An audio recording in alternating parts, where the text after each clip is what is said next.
Hey guys, this is Chaya, and I have another amazing episode on the Epic Love podcast. I have something that I want to tell you, which is just simply not true, and I am going to explain it. So, listen to something why there's so much advice, even well followed, but going to take you down the wrong path. Listen to this.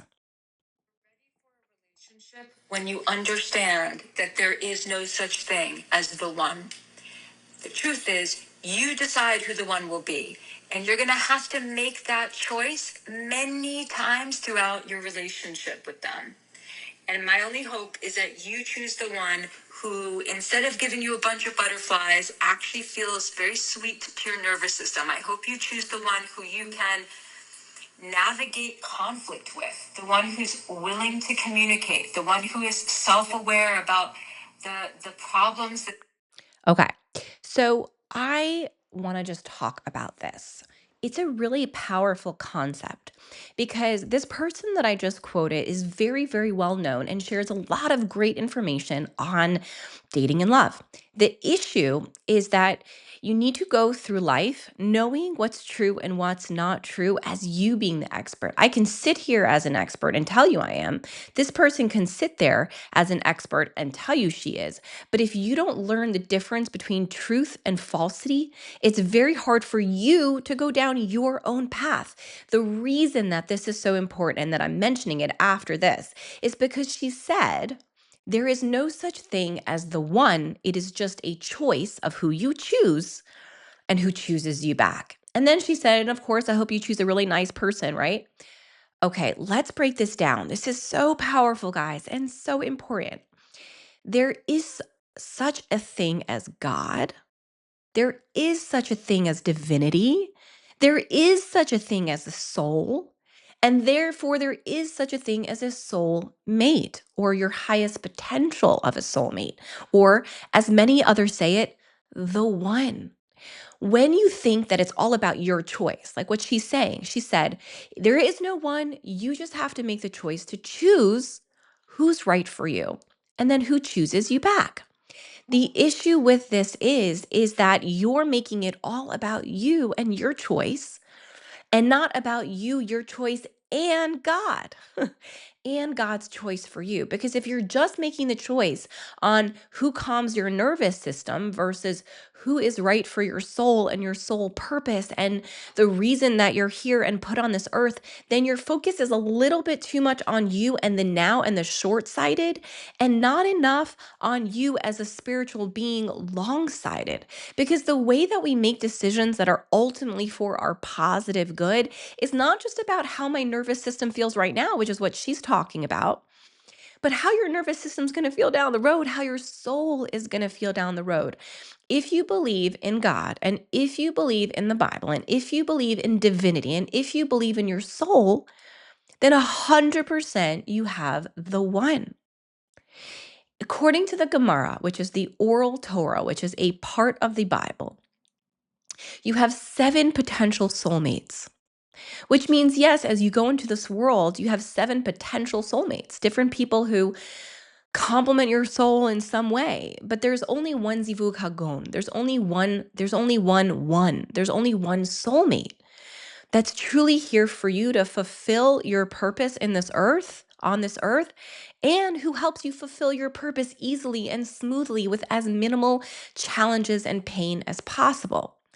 The one does have challenges and pain, but it's not the one that is going to only be about your choice. It's about your choice for what you're trying to build, what you're trying to accomplish in the future. What is your soul's purpose? So when I was looking for my one, two things. One, I knew there was my one. I knew there was a true soulmate, and I knew that there was my highest potential of a soulmate, which means I had to become that highest potential of my soul's expression on earth to match him.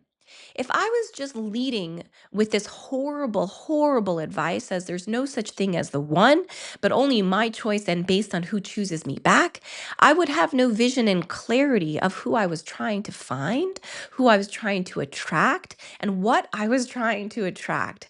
But because I believe in the one, I knew I was trying to attract somebody who was good for me, who was healthy for me, who had the same faith as me, who also believed in God like me, who wanted to raise my children with the same education of the same faith and values and belief systems and family and culture as me.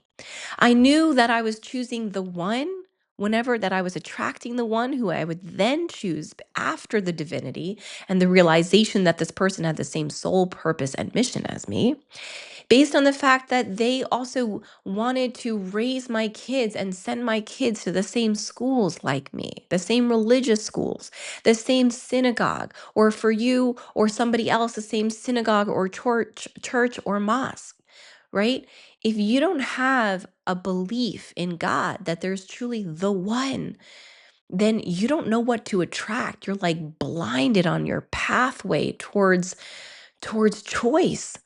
Because if you just go into what she said, that it's your choice and based on choose you back, and I hope you choose someone who's really healthy for you, then you're missing a very large, bigger picture that God has a very specific and divine plan for you, a very specific and divine plan for only you and only your soul and only your purpose in this world that is beyond just choice. And yes, you have choice. You have to choose somebody who is good. You have choice. You walk away from people who aren't that, but also you do have that one. You do have that soulmate, and it's based on you getting to know your soul mate. It's about you getting to understand what fulfills you, what lifts you up, how you want to raise your kids, what kind of home do you want to have, your faith, religion, culture, background. If you don't believe that there's the one for you, you're just going to make a decision without a full checklist of what's really important. And it's not just that your nervous system is calm now, it's that your vision of how you want to fulfill your life's purpose and soul is matched perfectly with his. Because if somebody's Christian, if I'm Christian and I like Christmas and going to church, and he likes Hanukkah and going to synagogue, how are we going to spiritually align in the future? I mean, he can make me feel all calm and dandy now. But as I spiritually grow in this world, as I raise kids with him, as I want to practice certain faiths and cultures and religions and not just have him support me, but have him actually do it with me because it's also his alignment. We're doing it together because it's truly both of what we are, not what we're trying to fulfill in the other person. How could I do that? It would be with so much conflict, so many hard conversations, so much family difficulties and lack of resolution, and only one person supporting the other without being synced. Like he can support me, but he wouldn't be synced with me. If I'm Jewish and I want to have, Holocaust Remembrance Day and October 7th, and he wants to have Easter and go to church and talk about Jesus. Like, where would we match with what inspires us, fulfills us, and brings our soul flying to that next level? The number one reason that people get divorced truly is because they lack alignment of the shared values. Shared values very much comes into the system of faith, the system of belief, the system of God, and the system of what even faith you have and how you want to nuance, practice it in your life. And so I can't just say that, oh, there's no such thing as the one. It's just about who I choose and who chooses me back, because I'm missing a massive component of what causes divorce and therefore how to prevent it, which is understanding that my faith, my culture, my heritage, my values, the way I connect to God is really important. And therefore he needs to have that as well. And so there is such a thing as the one, because I'm soul focused. I am not self focused. What she was saying is that you're self focused. You choose and he chooses you back. What I'm saying is that you need to be soul focused, not to neglect your choice, but to use it in combination with your soul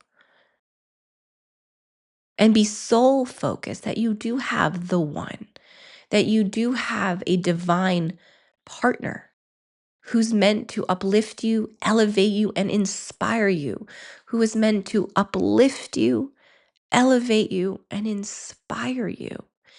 Keyword is inspiration. If you're not inspired by your partner, I don't care if you feel calm around him. It's not going to last.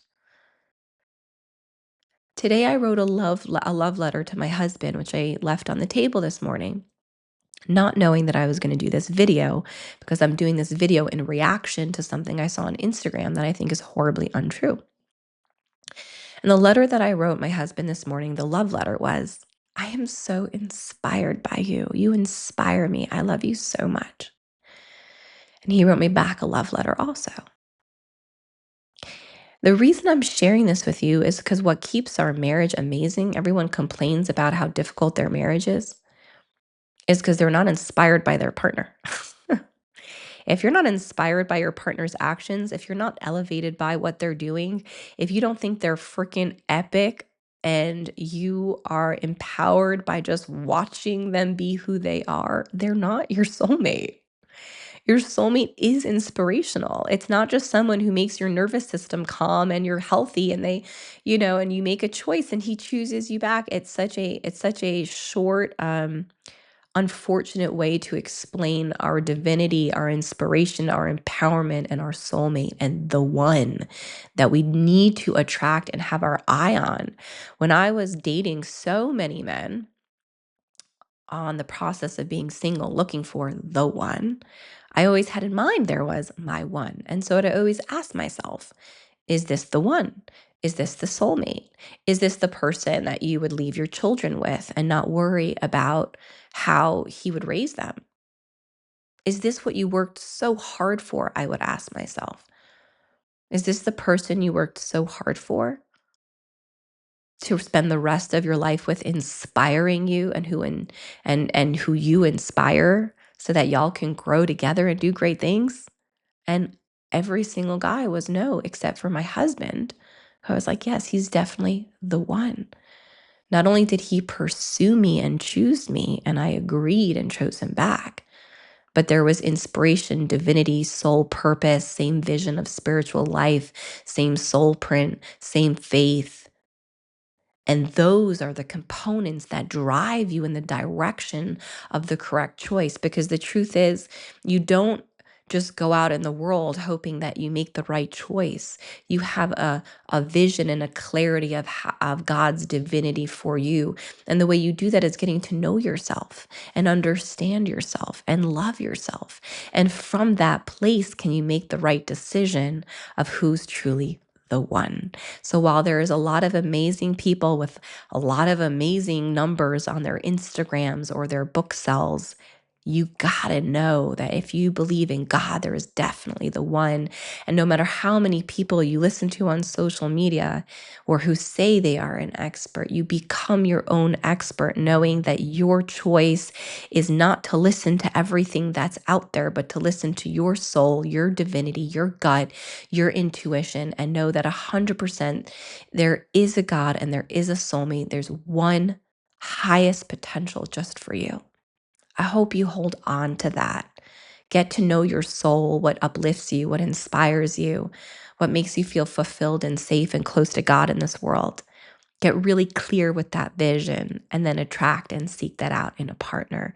And when that aligns, the choice is very simple. I love you guys. This is CHAYA GARCIA, Epic Love Expert, here for your questions, your dating expert advice, and my love for you, because I did the hard work to have an epic love life, the research to prove what causes divorce and how to avoid it, and also the epic love habits that create sustainable love lives and marriages. I look forward to hearing from you. Send me your comments. What do you love about this? What do you hate about this? Do you disagree? What do you think? Do you believe that there's the one? Or do you believe that it's just choice? Do you believe in a soulmate who's truly here to fulfill your purpose? Or is it just about your nervous system and your choice? I want to hear from you. What are your thoughts? Did this resonate or not? Why? I'd love to hear from you. Send me some comments below what you think about if there's truly a one. Look forward to hearing from you. If you like this or want to subscribe to hear more epic love advice from someone who went through the journey and helps hundreds get to that bright light here on earth, I would love if you could subscribe and like this video. And I hope you guys have an amazing day. This is another beautiful podcast from all of y'all coming to me to let me know what y'all want to hear. I am not editing this out. My mistakes are my vulnerability and my truth. I love you guys, and I hope you enjoy this episode on the Epic Love podcast. Have an amazing day. Take care.